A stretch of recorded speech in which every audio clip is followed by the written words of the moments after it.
Immigration system improved under the Biden administration?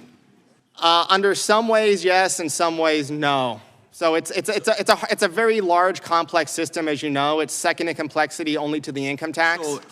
So your colleague David Beer was here about 6 months ago, and he said, yes, the immigration system improved under the Biden administration. What's the change here of Cato's position? So the Cato Institute doesn't have positions. The scholars of the Cato Institute do. But if you want to narrow in on the legal immigration system, then I agree with my colleague David that the legal immigration system did improve during the Biden administration. But there's large other sections of immigration that have to do with enforcement, other categories you're of going around things. telling people around In today's session, you'll witness unfiltered exchanges from Capitol Hill. Whether it's grilling a top official, breaking down a proposed bill, or exposing contradictions, every second matters. Please keep an eye on the tone, the language, and the reactions. What's said and unsaid often speaks volumes.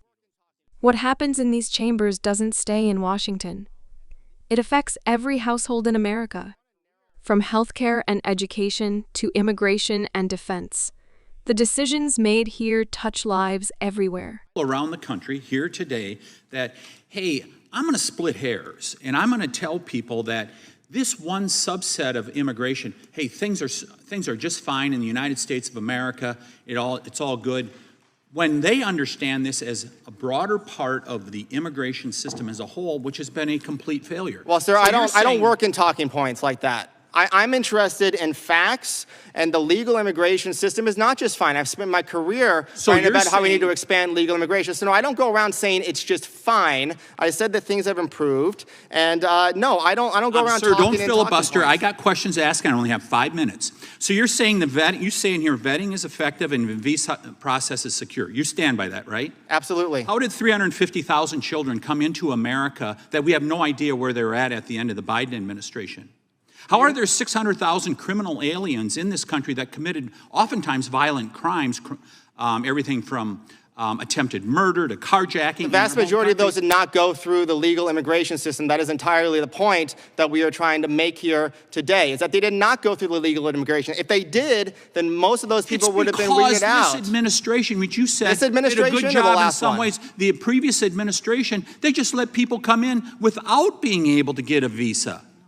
So, does your data that you purport to put out there that proves this, does it include the death of Stephen Nashwam, a truck driver in Rusk County, Wisconsin, up where I live, who left behind 3 daughters? Does that include him in the data? He's dead as a result of an illegal alien running him off the road? The evidence that we have is Does it include the 2 children in Abbotsford, Wisconsin? It includes all people who are convicted of crimes in this country, sir, and all people who are arrested and all people who are incarcerated for crimes in the United States during multiple years, including the great state of Texas, which has wonderful data, the best crime data out there, confirms my research. Every death and every murder is a tragedy, and those individual criminals should be punished to the fullest extent of the law. But that is not a reason to punish other people who are not criminals for that. Are they in the data? Of course. Are the 100,000 children that died of or young people, #1 killer of young people in America, ages what, 21 to 45, fentanyl? Do you include the fentanyl You mean deaths? the people who voluntarily took fentanyl and overdosed under that tragic situation? No, those are not homicides, sir. Or do you mean the communist Chinese who sent the precursors over here and then the cartels?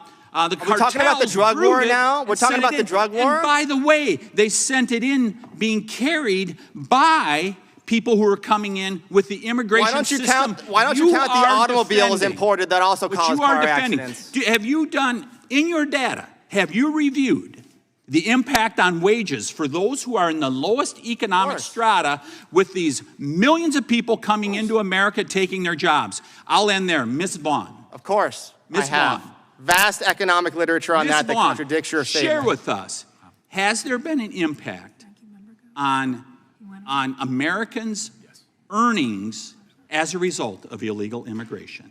There's no question that illegal immigration causes unfair competition, costing people job opportunities, depressing their wages, and causing those millions of Americans who've dropped out of the labor market to have trouble getting back into it. No question. So it's clear they're making less money.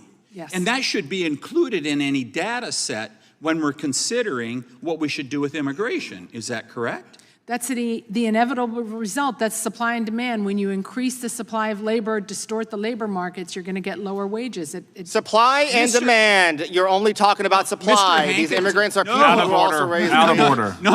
I'll direct the questions to you, sir. Mr. Hankinson. I'm not asking a question. Was there a cost to the fentanyl deaths here in America? The open border made it a lot easier to bring in a lot of drugs, and a lot of drugs killed, as you said, about 66,000 people, just fentanyl alone, in 1 year. How much do you value a life? You can't put a price on a human life. I yield back. As you watch, think critically. Ask yourself, who's holding the line? Who's dodging the truth? Who's fighting for the people? And while you're here, click that subscribe button and turn on notifications.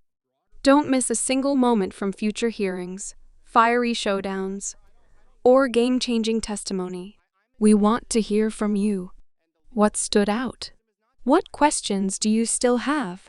Drop your thoughts in the comments. Your voice matters just as much as the ones in the chamber. Share this with someone who needs to see what's going on behind the headlines. Thanks for tuning in to Inside Washington, where power speaks and the people listen.